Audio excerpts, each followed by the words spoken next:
Good morning, everyone. May 31st, 2020, and welcome to episode number 11 of the Project 2020 show. Before we begin, I did want to say thank you to everyone who hit that subscribe button yesterday. I greatly appreciate it. We are now over 850 subs, and there's an outside chance that we can get to 900 by tomorrow morning. So if you're not subscribed, please hit that button. Now, let's get back to Project 2020. Well, here we are. It's Sunday morning. We're a couple of hours away. Well, at least I think we're a couple of hours away from the releases of the Mattingly and the Frank Thomas. Yesterday, they didn't release the numbers until like 5 o'clock here. So who knows what was going on. I get it. It's a weekend, but very strange to see them release it so late in the day. It's also a reason why I'm continuing to do these shows ahead of the print runs, at least on the weekends, just because they don't have a standard time of these print runs. So we're a couple of hours away, fingers crossed, of the Thomas and the Mattingly. I think those numbers are going to surprise you. They surprised me yesterday, and it's going to be a real, I think, soft landing for the week when you think about where we started at on Monday.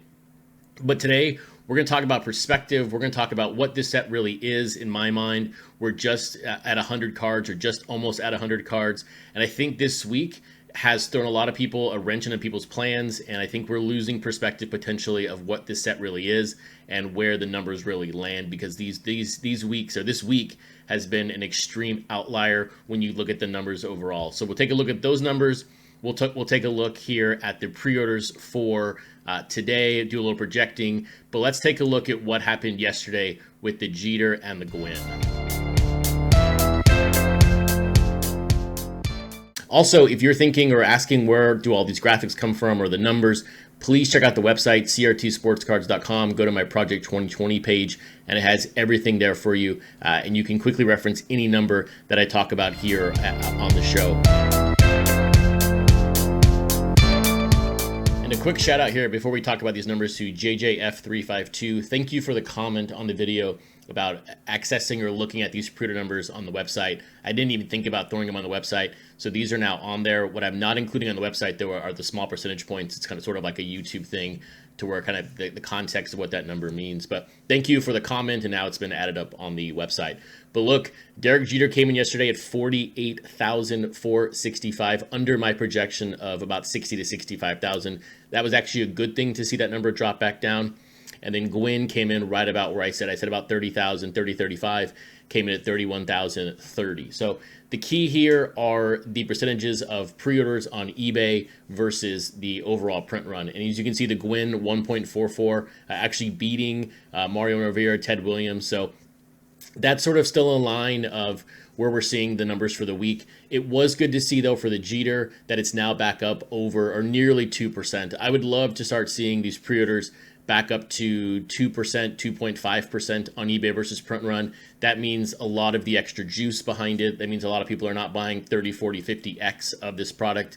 But we'll see how that number lands for the week. But as we look back at Jeter and we look back at Gwynn, it's nice to see the Jeter number, which could have been goosed really high, 50, 60, 75,000. It's good to see that number came back down, and we're only at 48,000. Where does that leave us for the leaderboard there? Let's look at the top 10. Really no surprise here with the leaderboard. Obviously, Jeter came in number 3. I figured he would come in number 3. I just thought he'd be a little bit higher than 48,000, but he is now the third highest printed athlete, 48,465. And then Gwynn sneaks into the top 10, and this is actually F.Dot's second card that snuck into the top 10, or is basically the 10th overall produced card. He'll drop back out here in a couple of days.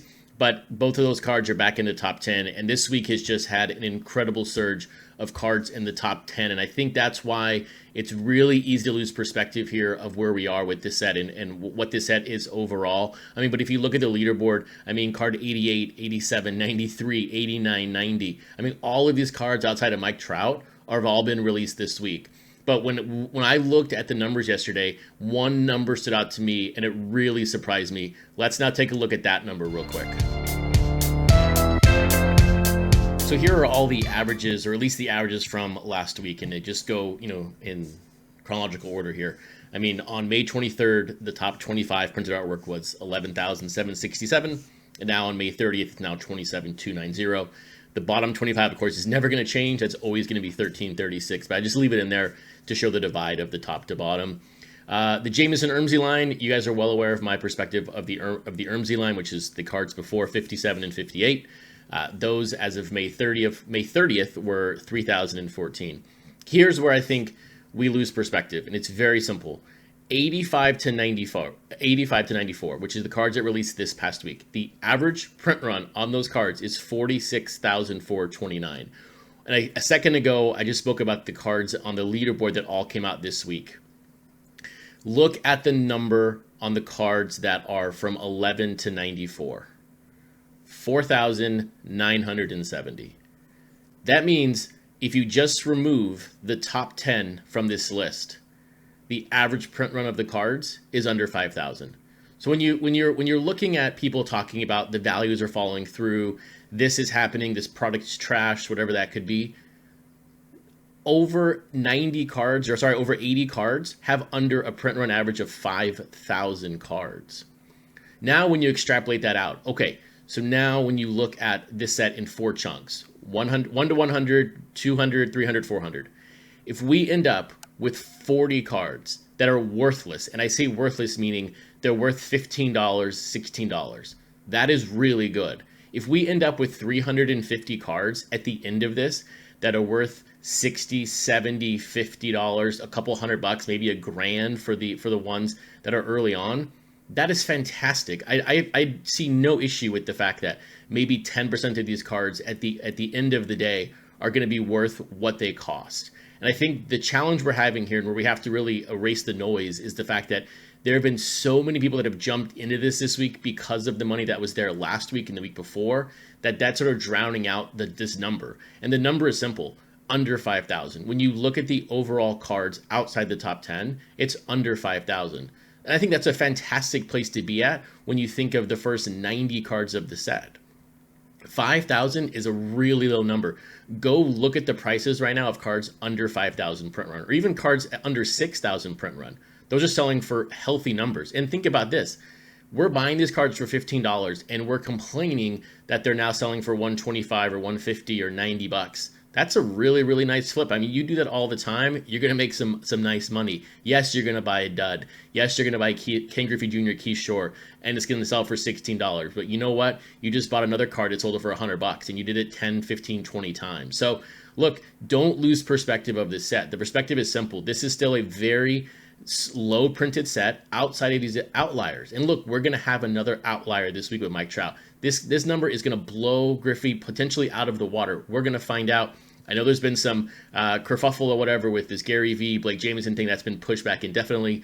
Who knows what's going on right now with that behind the scenes, but there's still going to be a ton of press behind this card. It's card 100. But I think when you think about perspective and you think about the future, right now, through basically 100 cards, the average print run of the cards not in the top 10 is 5,000. And that is a great spot to be at when you look at the cards that are what their value is under 5,000. Now, let's take a look at where I think the print runs are going to land for today with the Mattingly and the Frank Thomas. So we are Don Mattingly after 48 hours, or at least 11 p.m. last night, 427 pre-orders, and Frank Thomas, 322. Both of these numbers are the lowest of the week after 48 hours going into the release. What does that mean for these potential projections? And when you think about the Fucci Frank Thomas, it's just not resonating, and it's another Frank Thomas that's going to underperform. I could see this card coming in at 20, 22,000. It wouldn't surprise me, considering everything that happened this week, to have that card end with a print run with a 1 in front of it, and I'm talking like 19,000. I think it's unlikely, but if everybody bails after what happened early in the week, you could easily see this drop back down under 20,000. But I'm thinking comfortably 20, 22,000 for this one.